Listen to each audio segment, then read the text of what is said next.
So if we can understand, and I think it's becoming more and more well known, I think people are becoming familiar with the word microbiome and actually what that means, the importance of it. So, in addition to healthy food, whole foods, unprocessed foods, don't swamp them with sugar, which actually can negate the microbiome and the bacterial field there. Then, there are other supplements that can be used to help if a child does need, to help repair or replace, in the microbiome. And so here we just sort of look at some of the key ones. This is where we go back.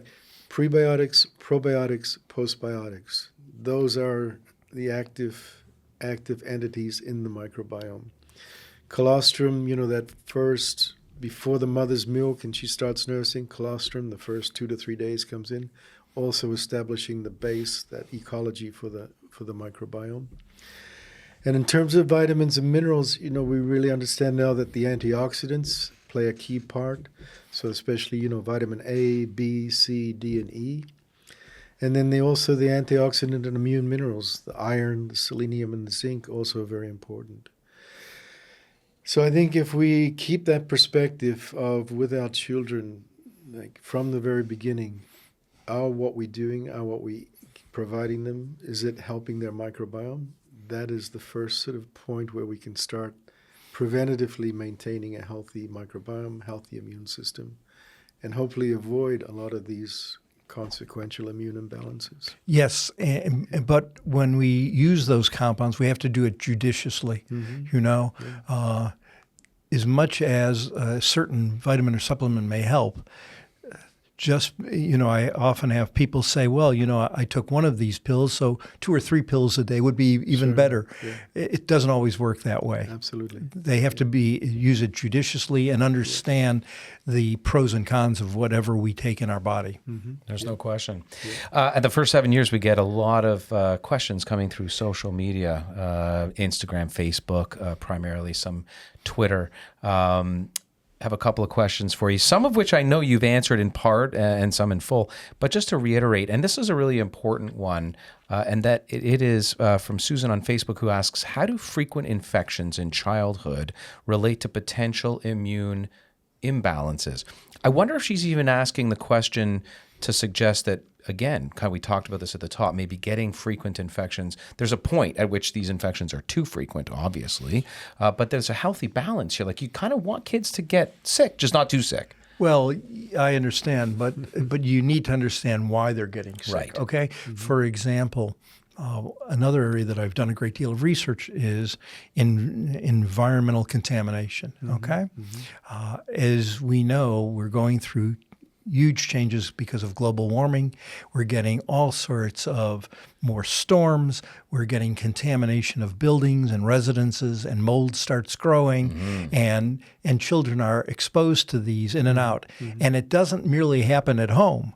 I've been involved in issues where schools oftentimes, for economic reasons, bought these trailers.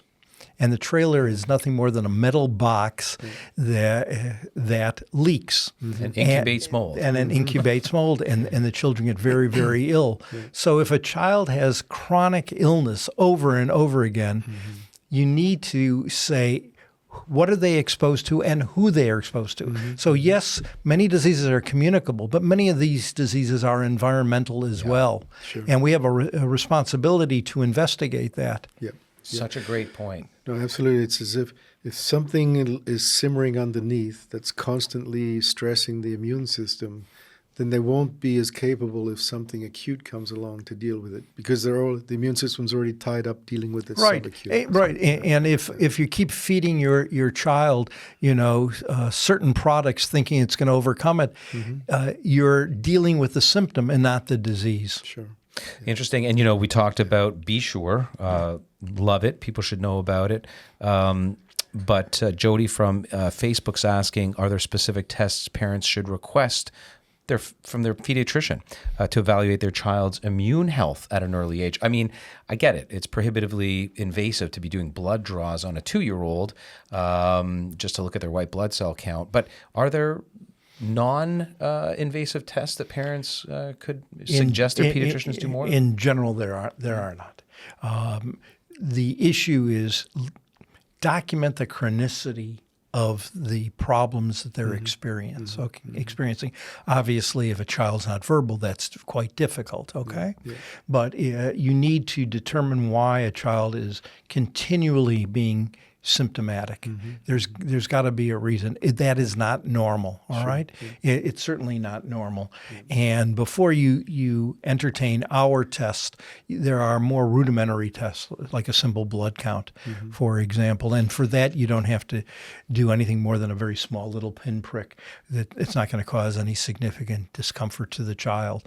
But there are screening tests that nearly, I'm sure every pediatrician is fully aware of, that could be done in that regard. But there is something wrong if a child is sick over and over and over again. And remember what I just said earlier. When you hear hoofbeats, don't think of zebras. There could be something very common that's going on in the environment that is triggering this process. So look for root causes.